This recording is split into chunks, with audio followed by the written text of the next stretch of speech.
Hi friends, thanks for stopping by and clicking on this video. Well, today I have a grammar lesson for you.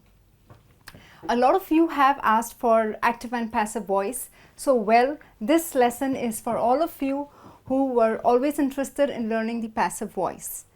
So far in all our grammar lessons, we've learned the active voice, okay, where we always talk about the subject or the doer of the action. So in today's lesson, we're going to take a look at passive voice, but only in the present tense.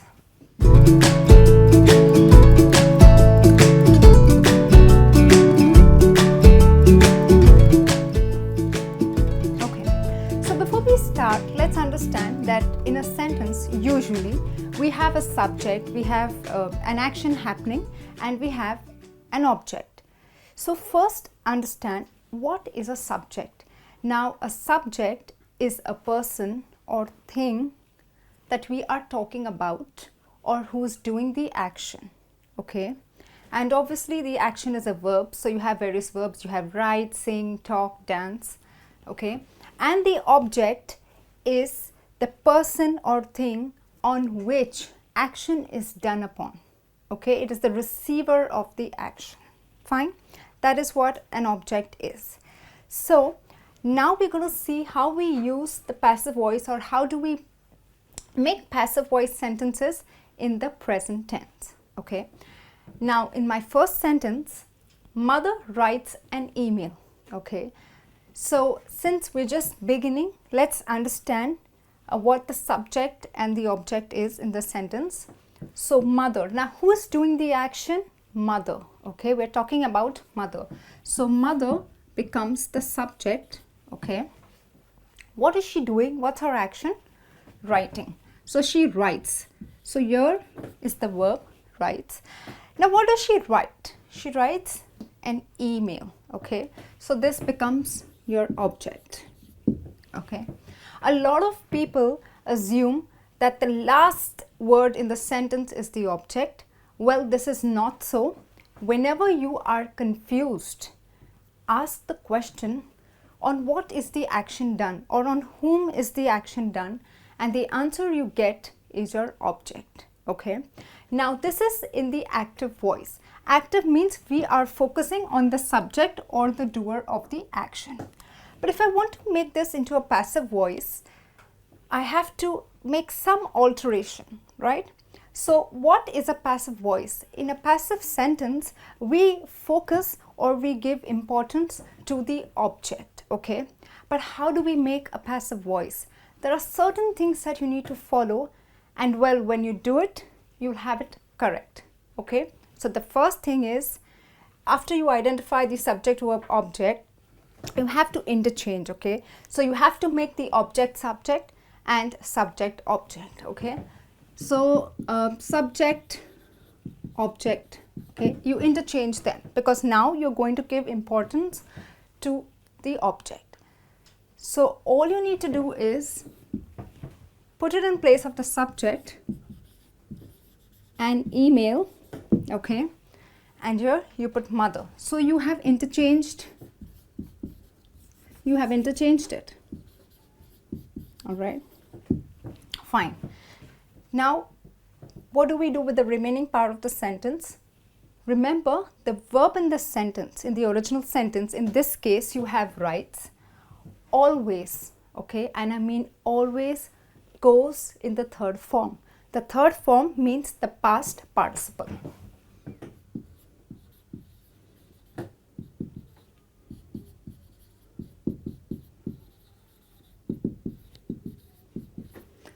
So what's the past participle of write? It's write is present, wrote is past, so we are not going to write wrote. Written, written is the third form of the verb or the past participle form, so use that form.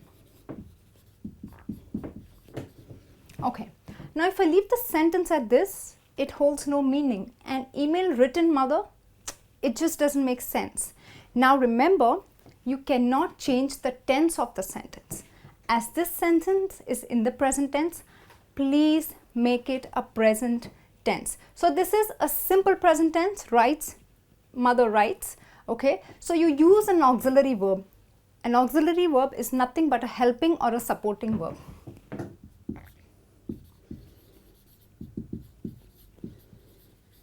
Okay, so because it's just one email, so the present verb is. An email is written. Mother doesn't make sense. So if I want to still maintain the doer of the subject, in this case it is the mother, even though I make it a passive voice, the doer of the action should not change. Okay, so to complete the sentence, I'm going to write an email is written by mother. Well, if you ask the question who has written it, you will still get the answer mother. That means though you have made her the object, she is still the doer of the action.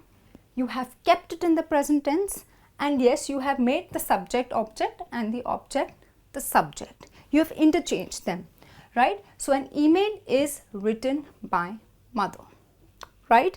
Don't forget to add your supporting verb because this defines the tense. Fine. Now let's take a look at the next example. Sam is fixing the computer. Who is doing the action? Sam. So he's the subject, he's the doer of the action. Doing what?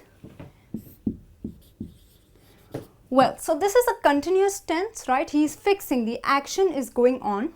Fixing what? The computer. So there you have the object. So let's follow these steps. Subject, object. Okay, so the computer. Okay, and let's have Sam here in the place of the object. Okay, because this is a continuous tense, remember we put the verb in the third form. So we've got to do this, put it in the past participle. Fix, fixed, fixed. Okay, the computer fixed Sam. Does this make sense?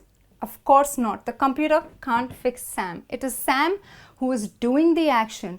So let's quickly add in the supporting verbs. Now because this is a continuous ing, we want to and have to keep it in the continuous form. So you add is, being. Okay, so always in the passive continuous tense you have being to show that the action is going on. Okay, so the computer is being fixed by Sam. So there you go, you have a passive, it's in the continuous tense, you have made the subject, object, object, subject, and remember you have not changed the meaning of the sentence. Sam is the one who is still doing the action. Thank God it's not the computer. Okay, and the last sentence, John has helped Maria with her project. Okay, so again ask the question who is doing the action. You have John. Now this is a tricky one. What is the object? A lot of people would say her project. But well friends, ask the question, is the action done on the project?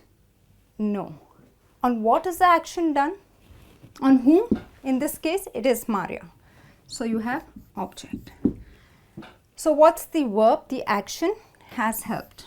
Okay, so remember the action of helping is done on Maria. It is not done on the project. He is not helping the project, he is helping Maria. So she becomes the object.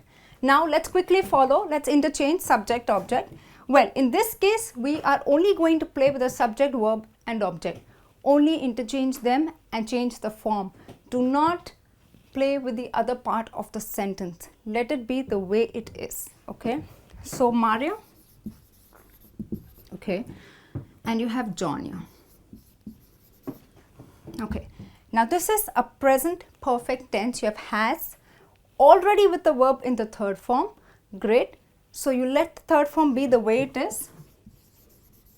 Okay, now because it is a present perfect tense, you say has been. Okay, so in all perfect passive voice you use been. Okay, so Maria has been helped by John.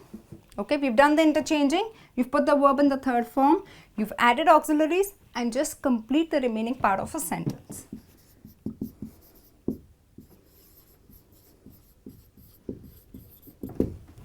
So here, if you ask the question, who did the action?